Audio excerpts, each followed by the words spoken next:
ಎರಡೂವರೆ ತಿಂಗಳಿಂದ ಪೀಕ್ನಲ್ಲಿದ್ದಂಥ ಐಪಿಎಲ್ ಕ್ರೇಜ್ಗೆ ತೆರೆ ಬಿದ್ದಿದ್ದು ಇದೀಗ ಟೀಂ ಇಂಡಿಯಾ ಆಟಗಾರರು ಅಂತಾರಾಷ್ಟ್ರೀಯ ಪಂದ್ಯಗಳಿಗೆ ರೆಡಿಯಾಗ್ತಿದ್ದಾರೆ.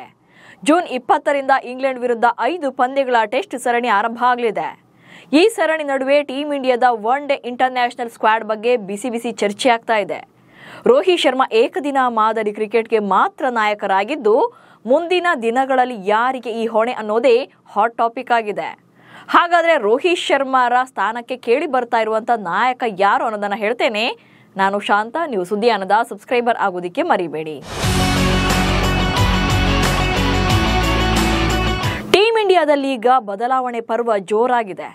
ದಶಕದಿಂದಲೂ ಕೂಡ ತಂಡದಲ್ಲಿ ಪಾರುಪತ್ಯ ಮೆರೆದಂತ ವಿರಾಟ್ ಕೊಹ್ಲಿ, ರೋಹಿತ್ ಶರ್ಮಾ, ಅಶ್ವಿನ್ ರಂತ ಅನುಭವಿ ಆಟಗಾರರ ಯುಗಾಂತ್ಯವಾಗ್ತಾ ಇದೆ. ಬಿಸಿಸಿಐ ಕೂಡ ಯಂಗ್ಸ್ಟರ್ಸ್ಗೆ ಜಾಸ್ತಿ ಚಾನ್ಸ್ ಕೊಡ್ತಾ ಇದೆ. ಈಗಾಗಲೇ ಟೆಸ್ಟ್ ತಂಡಕ್ಕೆ ಶುಭ್ಮನ್ ಗಿಲ್, ಟಿ20 ತಂಡಕ್ಕೆ ಸೂರ್ಯಕುಮಾರ್ ಯಾದವ್ ಅವರನ್ನ ನಾಯಕರಾಗಿ ನೇಮಕ ಮಾಡಲಾಗಿದೆ. ಸದ್ಯ ರೋಹಿತ್ ಶರ್ಮಾ ಏಕದಿನ ತಂಡದ ಕ್ಯಾಪ್ಟನ್ ಮಾತ್ರ ಆಗಿದ್ದು, ಮುಂದಿನ ದಿನಗಳಲ್ಲಿ ಈ ಸ್ಥಾನಕ್ಕೆ ಯಾರು ಸಮರ್ಥ ಅನ್ನುವಂತ ಚರ್ಚೆ ಜೋರಾಗಿದೆ. ಈ ಸ್ಥಾನಕ್ಕೆ ಈಗ ಶ್ರೇಯಸ್ ಅಯ್ಯರ್ ಹೆಸರು ಮುಂಚೂಣಿಯಲ್ಲಿದೆ. ಏಕದಿನ ತಂಡದ ನಾಯಕತ್ವ ವಹಿಸಿಕೊಳ್ತಾರ ಶ್ರೇಯಸ್ ಅಯ್ಯರ್. ಈಗಾಗಲೇ ಟಿ20 ಹಾಗೆ ಟೆಸ್ಟ್ ತಂಡಗಳಿಗೆ ಪ್ರತ್ಯೇಕ ಕ್ಯಾಪ್ಟನ್ಗಳಿದ್ದು, ಏಕದಿನಕ್ಕೂ ಕೂಡ ಹೊಸ ನಾಯಕತ್ವ ವಹಿಸಿಕೊಳ್ಳುವಂತ ಸಾಧ್ಯತೆ ಇದೆ. ಶ್ರೇಯಸ್ ಅಯ್ಯರ್ ಮೇಲೆಯೇ ಎಲ್ಲರ ಚಿತ್ತ ನೆಟ್ಟಿದೆ. 2025ರ ಐಸಿಸಿ ಚಾಂಪಿಯನ್ಸ್ ಟ್ರೋಫಿಯಲ್ಲಿ ಶ್ರೇಯಸ್ ಅಯ್ಯರ್ ಭರ್ಜರಿ ಪ್ರದರ್ಶನ ನೀಡಿದರು. ಅಲ್ಲದೆ 18ನೇ ಸೀಸನ್ ಐಪಿಎಲ್ನಲ್ಲೂ ಕೂಡ ಪಂಜಾಬ್ ತಂಡವನ್ನ ಫಿನಾಲೆಗೆ ಕರೆದೊಯ್ಯುವಲ್ಲಿ ಯಶಸ್ವಿ ನಾಯಕನಾಗಿದ್ರು. ಪಂಜಾಬ್ ಕಿಂಗ್ಸ್ ಪರ 17 ಪಂದ್ಯಗಳಲ್ಲಿ ಕಣಕ್ಕಿಳಿದಿದ್ದಂಥ ಶ್ರೇಯಸ್ ಅಯ್ಯರ್ 604 ರನ್ಗಳನ್ನು ಕಲೆ ಹಾಕಿದ್ರು.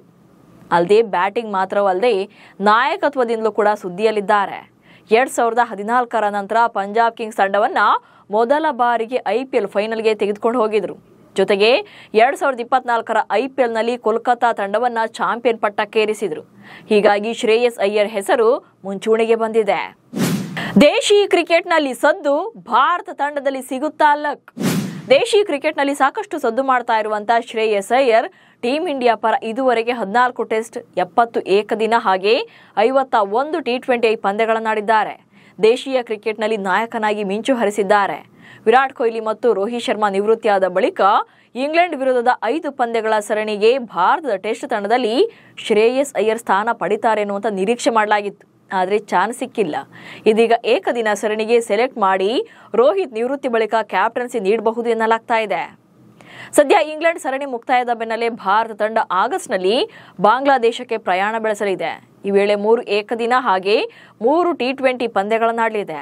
ಈ ಸರಣಿ 17ರ ಆಗಸ್ಟ್ನಿಂದ ಶುರುವಾಗಿ ಆಗಸ್ಟ್ 31ರವರೆಗೆ ನಡೆಯಲಿದೆ. ಏಕದಿನ ಸರಣಿಯ ಮೊದಲ ಪಂದ್ಯ ಆಗಸ್ಟ್ 17ರಂದು ಶೇರಿಯ ಬಾಂಗ್ಲಾ ರಾಷ್ಟ್ರೀಯ ಕ್ರೀಡಾಂಗಣದಲ್ಲಿ ನಡೆಯಲಿದೆ. ಆದರೆ ಏಕದಿನ ಸರಣಿಯಲ್ಲಿ ರೋಹಿತ್ ಶರ್ಮಾ ಆಡುವುದು ಅನುಮಾನ ಎನ್ನಲಾಗ್ತಿದೆ. ಈ ಹಿನ್ನೆಲೆ ಬಾಂಗ್ಲಾ ಸರಣಿಗೆ ಯಾರಿಗೆ ನಾಯಕತ್ವ ವಹಿಸಬೇಕು ಅನ್ನುವಂಥ ಚರ್ಚೆಗಳು ಜೋರಾಗಿದೆ. ಆದರೆ ಗಿಲ್ ಹೆಸರು ಕೂಡ ಮುಂಚೂಣಿಯಲ್ಲಿದ್ದು ಜೋರು ಚರ್ಚೆ ಆಗ್ತಾ ಇರೋದ್ರಿಂದ ಯಾರ ಹೆಸರು ಫೈನಲ್ ಆಗುತ್ತೆ ಅನ್ನೋದನ್ನ ಕಾದು ನೋಡಬೇಕು. ನಮಸ್ಕಾರ.